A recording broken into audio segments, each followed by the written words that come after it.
Hai guys, kali ini kita bakalan cobain untuk upgrade SSD di PS5 dan juga di PC. Untuk speednya 7000 MB per second, dia bakalan berjalan di speed maksimumnya atau enggak, langsung aja kita cobain.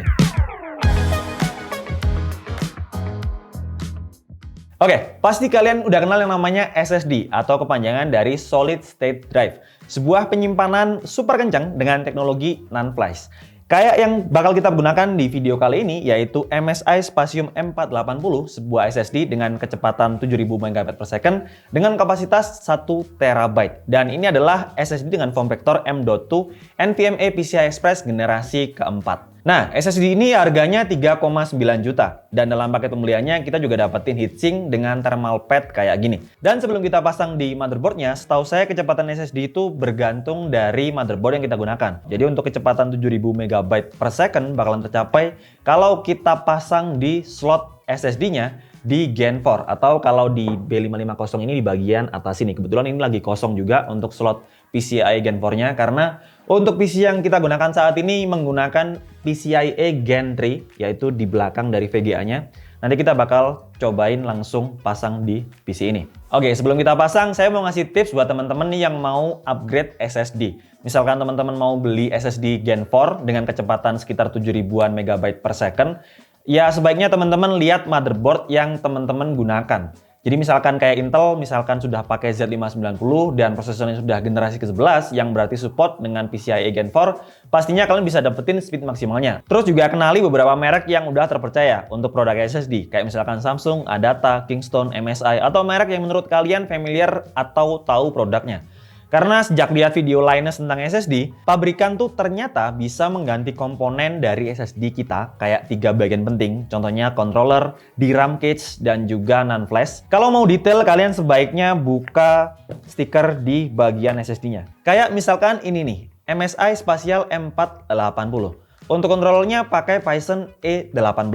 Dan kalau kita lihat di website resmi dari Phison, controller ini punya ukuran 12 nanometer, kapasitas maksimalnya sampai 8 TB, speednya berjalan di Gen 4 dan 4 lin. Dan dengan kecepatan maksimal bacanya 7000 MB per second. Untuk kecepatan tulis maksimalnya juga di 7000 MB per second. Oke, aman. Jadi sesuai dengan spesifikasi di MSI yang pakai Phison E18, kita cocokkan dengan di website resmi Phison E18 juga sama. Punya spek yang sama dengan yang kita dapatkan. Yang kedua ada DRAM case, di mana file yang kita butuhkan itu ditaruh sementara di sini supaya lebih cepat untuk diakses. Jadi untuk DRAM case dari Spatium M480 ini punya kapasitas yang beda-beda, mulai dari 500 GB dengan 512 MB, kemudian 1 TB dengan 1 GB DDR4, dan 2 TB dengan 2 GB DDR4. Dan DRAM case yang digunakan di SSD ini pakai SK Hynix. Meski di spek websitenya nggak tertulis secara lengkap, tapi waktu saya cek sesuai. Kalau untuk SKU ini udah pakai DDR4, cuman SKU ini yang digunakan punya kapasitas mulai dari 500 sampai 2 GB. Yang ketiga, non-flash. Waktu saya cek kodenya ternyata menggunakan pabrikan dari Micron dengan kapasitas 256 GB per chip. Jadi ini total ada 4 chip yang berarti kita dapetin kapasitas 1 TB. Ya meskipun untuk pabrikan SSD itu jarang banget nulisin spesifikasi secara lengkap, ya kita bisa cek secara mandiri. Tapi kalau waktu kita coba speed maksimalnya nggak sesuai dengan spek tertulisnya, ya ada baiknya teman-teman lihat juga. Kayak misalkan motherboardnya udah support Gen 4 atau belum, atau udah pakai Intel generasi 11 atau belum.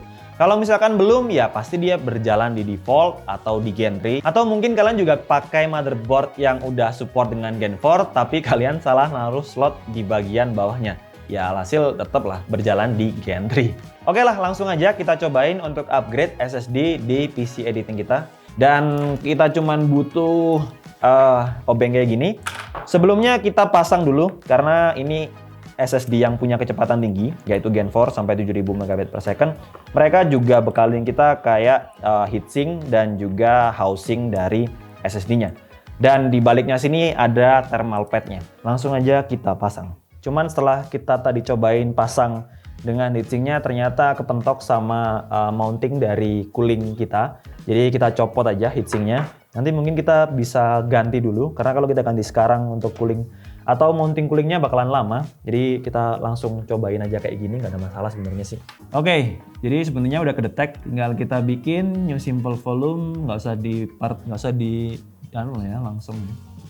Oke, assign drive G, NTFS, oke, langsung ke detect di my computer, terus kita langsung cek di drive G. Oke, setelah kita cobain dengan software Crystal D Smart, software yang bisa kita gunakan untuk tahu kecepatan SSD, yang kita dapetin SSD-nya mampu membaca di kecepatan 7139 MB per second dan kecepatan tulisnya di 5470 MB per second sesuai dengan speed yang dijanjikan, yaitu MSI Spatial M480 dengan kecepatan bacanya. Kalau teman-teman punya PS5 atau ikutin perkembangan PS5, kalian pasti tahu kalau dulu PS5 itu support SSD cuman sampai Gen 3 dan Sony sekarang udah unlock untuk fiturnya di upgrade sampai PCIe Gen 4. Langsung aja kita coba kali ini.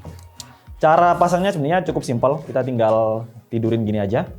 Terus bagian sini ditarik, terus yang bawah ditarik juga. Oke. Dan untuk slot SSD-nya di bagian sini ada cover SSD dengan satu more aja. Langsung kita buka. Dan setahu saya juga Sony merekomendasikan untuk kita waktu upgrade SSD itu yang punya heatsink kayak gini. Jadi meskipun covernya ini nggak dipasang kayaknya nggak ada masalah, asalkan SSD-nya bisa ada heatsinknya. Dan kalau teman-teman lihat di sini jangan bingung karena untuk konverternya dia bakalan support dari 30, 42, 60, 80 atau 110. Jadi konverter M.2 itu ada macam-macam, lebarnya 22 mili, cuman panjangnya mulai 30 sampai 110. Yang kita gunakan kali ini adalah SSD M.2 dengan konvektor 2280. Oke, jadi SSD-nya udah kedetek dan ada dua pilihan, jangan format dan matikan PS5 atau format SSD M.2. Kita pilih yang format. Oke, setelah kita format langsung keluar notifikasi kalau yang kita gunakan adalah SSD M.2 dengan kecepatan membaca 6528 MB per detik. Jadi sesuai karena ini PCIe Gen 4, jadi punya kecepatan di atas 3000 MB per second, dan waktu kita pasang di PS5 sukses punya kecepatan segitu dan langsung kita installin game dan langsung kita cobain untuk main game. Oke, kita cobain main sebentar. Kok kalah sih saya? Padahal saya jago loh biasanya. Oke lah, jadi kesimpulannya untuk video kali ini adalah buat teman-teman yang mau upgrade SSD PCIe Gen 4, ya kalian baiknya cek dulu device kalian udah support dengan PCIe Gen 4 atau belum. Kayak misalkan di PS5 yang sekarang udah support PCIe Gen 4. Dan kalau misalkan di PC, kalian juga cek motherboard atau prosesor kalian juga udah support PCIe Gen 4 atau belum. Dan perhatikan juga untuk pasang slotnya di bagian atas. Jangan yang di bagian bawah, karena pasti PCIe Gen 3. Dan seperti biasa, buat kalian tertarik untuk beli MSI Spatium M480, langsung aja cek link belinya di bagian deskripsi. Dan segitu aja untuk video kali ini. Jangan lupa like videonya jika suka, dislike aja kalau kurang suka. Dan saya mohon maaf kalau ada kesalahan dalam menyampaikan informasi, kalian bisa koreksinya di kolom komentar. Support terus DKD dengan cara subscribe. Sampai ketemu di video selanjutnya. Bye-bye!